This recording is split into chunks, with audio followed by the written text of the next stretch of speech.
and gentlemen. The very word secrecy is repugnant in a free and open society, and we are, as a people, inherently and historically opposed to secret societies, to secret oaths, and to secret proceedings. We decided long ago that the dangers of excessive and unwarranted concealment of pertinent facts far outweighed the dangers which are cited to justify it. Even today, there is little value in opposing the threat of a closed society by imitating its arbitrary restrictions. Even today, there is little value in ensuring the survival of our nation if our traditions do not survive with it. And there is very grave danger that an announced need for increased security will be seized upon by those anxious to expand its meaning to the very limits of official censorship and concealment.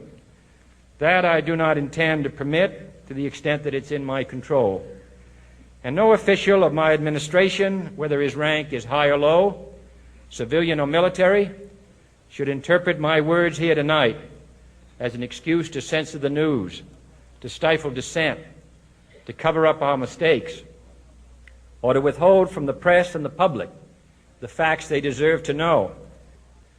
For we are opposed around the world by a monolithic and ruthless conspiracy that relies primarily on covert means for expanding its sphere of influence, on infiltration instead of invasion, on subversion instead of elections, on intimidation instead of free choice, on guerrillas by night instead of armies by day. It is a system which has conscripted vast human and material resources into the building of a tightly knit, highly efficient machine that combines military, diplomatic, intelligence, economic, scientific, and political operations. Its preparations are concealed, not published.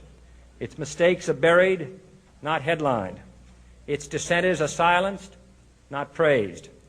No expenditure is questioned, no rumor is printed, no secret is revealed. No president should fear public scrutiny of his program, for from that scrutiny comes understanding, and from that understanding comes support or opposition, and both are necessary.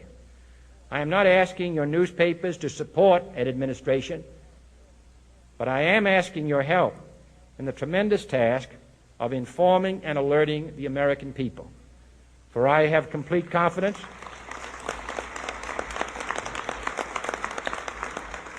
in the response and dedication of our citizens whenever they are fully informed. I not only could not stifle controversy among your readers, I welcome it. This administration intends to be candid about its errors. For as a wise man once said, an error doesn't become a mistake until you refuse to correct it. We intend to accept full responsibility for our errors, and we expect you to point them out when we miss them. Without debate, without criticism, no administration and no country can succeed, and no republic can survive. That is why the Athenian lawmaker Solon decreed it a crime for any citizen to shrink from controversy. And that is why our press was protected by the First Amendment, the only business in America specifically protected by the Constitution, not primarily to amuse and entertain, not to emphasize the trivial and the sentimental, not to simply give the public what it wants, but to inform, to arouse, to reflect, to state our dangers and our opportunities, to indicate our crises and our choices, to lead, mold, educate, and sometimes even anger public opinion. This means greater coverage and analysis of international news, for it is no longer far away and foreign, but close at hand and local. It means greater attention to improved understanding of the news, as well as improved transmission. And it means, finally, that government at all levels must meet its obligation to provide you with the fullest possible information outside the narrowest limits of national security.